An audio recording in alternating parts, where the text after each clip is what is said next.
উঠি মই মাৰি দিলোঁ। পিছফালে গেছ এটি সোমাই গ'ল। মায়ে মই সেইখিনিতে ভাত বনাই আছিলোঁ। তাৰপৰা কৈছে বাইদেউ আমি বাহিৰৰ পৰা আহিছোঁ, এইখন আমাৰ কাৰ্ড, আপোনালোকৰ বাচন আছে যদি লেতেৰা আমাক দিয়ক চফা কৰি দিয়ক। বোলে গণেশৰ মূৰ্তি আছে নেকি? মই বোলো আমি গোঁসাইঘৰত এতিয়া নোসোমাওঁ, আমি ৰাতিপুৱাই সোমাওঁ।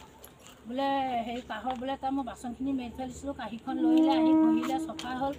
তাৰ বোলে আপোনাৰ চেইনডাল সোণৰ নেকি? মই বোলো হয়। বোলে আপুনি খুলি দিয়ক, আমি চফা কৰি দিম বোলে। বোলে মই নাই নেলাগে চফা কৰিবলৈ, নহয় একো নহয় আপোনাৰ মুখৰ আগতে কৰিম। তাৰপৰা মোৰ আঙুঠিটো আছিলে সোণৰ চেইনডাল, তাৰপৰা মাৰ ভাগৰ সোণৰ চফা কৰিলে। তাৰ বোলে এয়া আমি চফা কৰি দিলোঁ, আপোনাৰ জিলিকনি আহি গ'ল, এতিয়া এই পাউডাৰটোৰ ভিতৰতে থৈ দিছোঁ।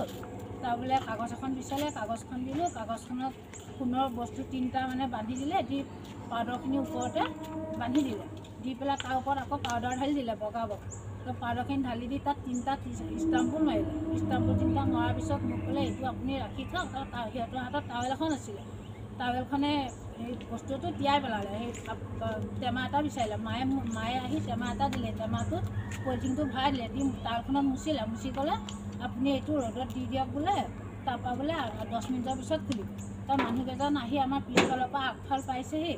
তেনেকুৱাতে মায়ে কৈছে আছেনে নাই বস্তুটো চাচোন। তেনেকুৱাতে বস্তুটো চাইছোঁহি, তাত কাগজ আৰু কয়লাৰ 3ডোখৰ আছে। তাৰপৰা মানুহকেইজন আৰু দেখা মই নাপালোঁ। যিহেতু মানুহজনে আপোনাৰ সোণৰ বস্তুকেইটা যেতিয়া পাউডাৰত ভৰাইছিলে, তেখেতসকলে আচলতে তাত সোণৰ বস্তুকেইটা নভৰাই এই কয়লাৰ টুকুৰাকেইটাই ভৰাই থৈ দিছিল।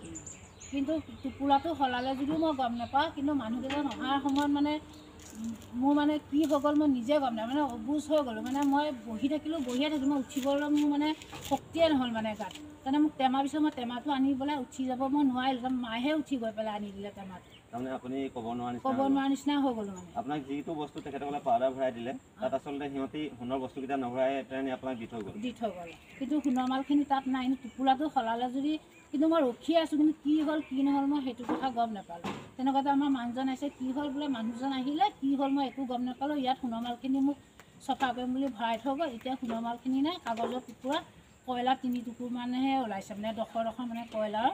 তাৰপৰা পাউডাৰখিনি মই তলতে বাকি দিলোঁ, আছে। মই পানী ঢালি চালোঁ, তাত আছে যদি সোণৰ মালখিনি লুকাই আছে নেকি, তাৰপৰা তাতো নাই। কেইজন আহিছিলে? 2জন আহিছিলে, এজন চাপৰকৈ কোলা বগা আৰু এজন ওখকৈ হেৰি কৰা বগা হাত দীঘল মানে চাৰ্ট এটা পিন্ধি আছে। বাইকত আহিছিলে।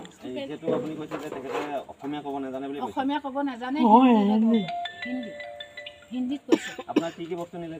মোৰ সোণৰ চেইন এডাল, মোৰ ভাগৰ সোণৰ আঙুঠি এটা আৰু মাৰ ভাগৰ সোণৰ আঙুঠিটো। কাৰণ আমি সেই বস্তুখিনি মই সদায় ব্যৱহাৰ কৰোঁ, আৰু মাৰ সেইটো বস্তু আঙুঠি সদায় ব্যৱহাৰ কৰোঁ। মোৰ নাম পল্লৱী দত্ত, ফৰকাটিং বুলি কয়।